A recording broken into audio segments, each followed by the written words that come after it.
Hello dear friends, good morning all of you. आपके अपने channel education पाठशाला में आपका स्वागत है।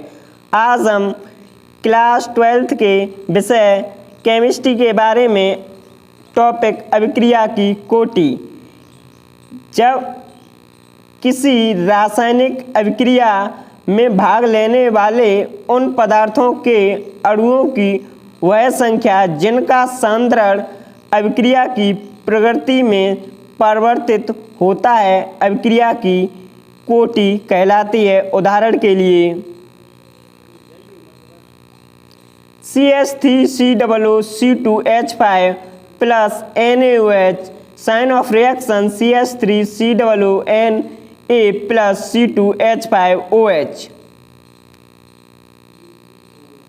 यह अभिक्रिया कोटि को दर्शाता है जिसमें अणु NaOH और एक अणु CH3COO2H5 के रूप में तथा साइन ऑफ रिएक्शन के बाद यह प्रोडक्ट CH3COONA प्लस C2H5OH के रूप में प्राप्त होता है।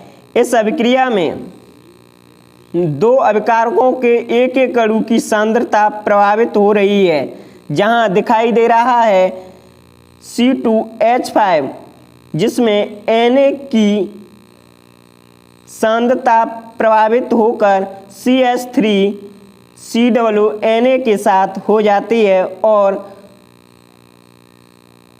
CH3COO2H5 की सांद्रता यहाँ से C2H5 की सांद्रता प्रभावित होकर OH के साथ प्रभावित होती है। अब हम देखते हैं इस अभिक्रिया में दोनों अभिकारकों के एक एक अणु की सांद्रता प्रभावित हो रही है। अतः यह द्वितीय कोटि की अभिक्रिया है क्योंकि इसमें दो अभिकारक अपने रूप में प्रभावित हो रहे हैं। अब हम देखते हैं अभिक्रिया की आणविकता। किसी रासायनिक अभिक्रिया में भाग अभिकारक अणुओं की न्यूनतम संख्या को अभिक्रिया की आणविकता कहते हैं।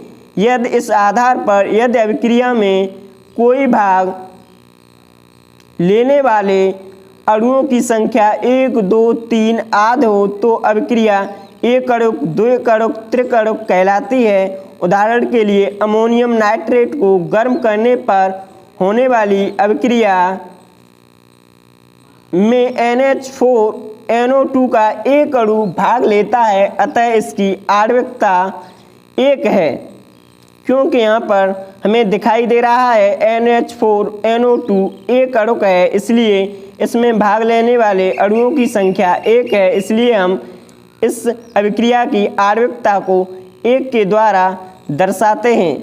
अब हम आगे देखेंगे अभिक्रिया की आणविकता और कोटि में अंतर।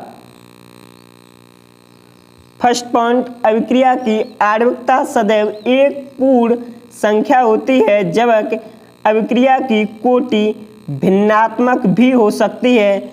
यह एक अभिक्रिया की कोटि और आणविकता में प्रथम अंतर है। अभिक्रिया की आणविकता कभी भी शून्य नहीं हो सकती जबकि अभिक्रिया की कोटि शून्य भी हो सकती है। अब हम देखते हैं थर्ड पॉइंट की तरफ। किसी भी अभिक्रिया की कोटि और आणविकता समान या भिन्न हो सकती हैं। फोर्थ पॉइंट, आणविकता अभिक्रिया के पद में उपस्थित भाग लेने वाले अणुओं की संख्या है, परंतु अभिक्रिया कोटि अभिक्रिया के वेग और अभिकारकों की सांद्रता में संबंध दर्शाती है। फिफ्थ पॉइंट, अभिक्रिया के वेग निर्धारक पद में भाग लेने वाले अणुओं की संख्या उस पद की आणविकता कहलाती है। अभिक्रिया की कोटि उन अणुओं की संख्या है जिनकी सांद्रता अभिक्रिया के वेग पर निर्धारित होती है। सिक्स्थ पॉइंट, अभिक्रिया की आणविकता की व्याख्या उसकी क्रियाविधि द्वारा करते हैं जबकि अभिक्रिया की कोटि का निर्धारण प्रयोगों द्वारा किया जाता है। हमारे प्रीवियस वीडियोस को देखने के लिए हमारे चैनल को विजिट करें, सब्सक्राइब करें, लाइक करें और शेयर करें। Thank you.